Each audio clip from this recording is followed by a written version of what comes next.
Hi, this is Yvonne McNary, and I'm here with Sergeant Stanley Gaddie. Good morning, Stanley. Good morning, Yvonne. How are you? I'm doing really good today. Stanley is the commander of the American Legion here in Lebanon, Marion County, and he's very active in the community. And we're here today to thank him for his service that he gave to our country as a veteran. Stanley, what branch of the service did you go into? I was in the United States Air Force for 4 years. Okay. Now, where did you sign up? I signed up at Louisville, Kentucky at a place that doesn't exist anymore called Louisville Manor. Okay. All right. Now, as far as going into the Air Force, how did you choose the Air Force?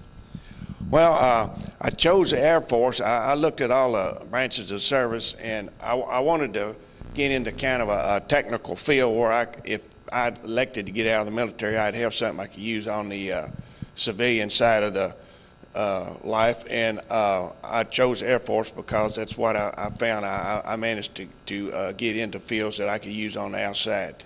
Okay, and what field was that? Okay, I was a crew chief, aircraft crew chief, and aircraft have a ton of hydraulics, pneumatics, electricity, and electronics on board. And I was exposed to all those. Okay. Now, did you have any background in any of that? Quite a bit. My father was a engineer for a construction company, and in the summertime, I went with him on a lot of jobs, and the type work that he was into, we did a lot of hydraulics and electrical work, and I got the experience with that, and of course, mechanical work. Okay. Now, what year did you sign up? I signed up the 19th day of December of 1967. Sounds like that's a day you'll never forget. Oh, that was a embedded number for sure.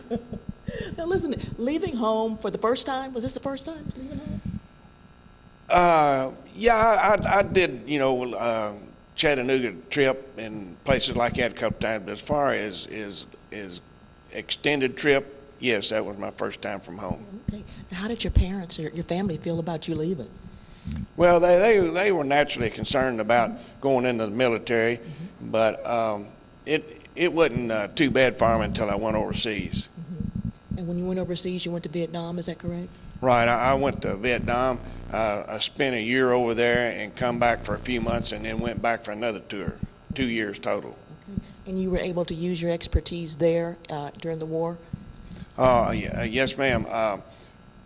Before I went to Vietnam, I was sent to Eglin Air Force Base for special training on a particular type of aircraft that was going to be used in combat missions, and which was forward air control, and that's what I was assigned to, a forward air control unit.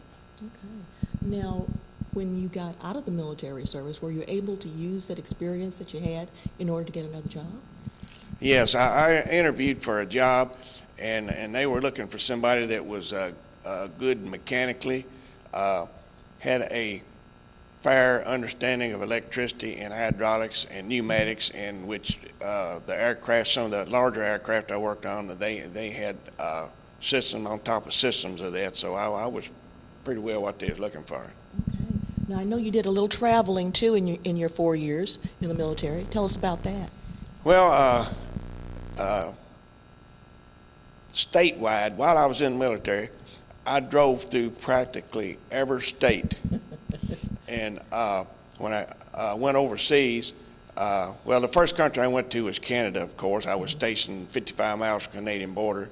And then when I went overseas, I went to Thailand, Hong Kong, Australia, Vietnam, of course, and seems like I'm forgetting something, but that's basically where it was at. Okay. Were you able to spend any time there at those other places? Well, or were you just passing through? In Australia, I was there for a week. In Hong Kong, I was there for a week. In Thailand, I was there for 2 weeks, 2 different times. And of course, Vietnam, I was over there, for 2 years total. Okay. So but you didn't do any duty there in those countries? No. Well, yes, Thailand, aircraft that I was working on blew an engine up, and we had to RO in and that means make a emergency landing in Thailand. And it took 11 days to get an engine to replace the one that blew up from Vietnam to Thailand. So I was over there for 11 days waiting on an engine. And then when we got the engine fired up, oil cooler blew up, and we had to wait another 4 or 5 days for an oil cooler to get over there. So I was in Thailand for a pretty good time. Okay. Now tell me this, did the military meet your expectations? Yeah, the military met my expectations except for basic training. I thought it, well, I don't mean to badmouth anything, but I thought it was a joke. I mean, of course, you got all walks of life, and some of those people coming in, it's the first time they've been away from home, and they hadn't been exposed to anything. And when I was living on a farm, I mean, my father had me out about the crack of dawn, and I was working, and of course, military, they got you up about 5:30, so that was a piece of cake as far as I was concerned. So you weren't one of those city boys that slept till noon? No, no. Oh, gee. Were there any big surprises for you when you got into the Air Force?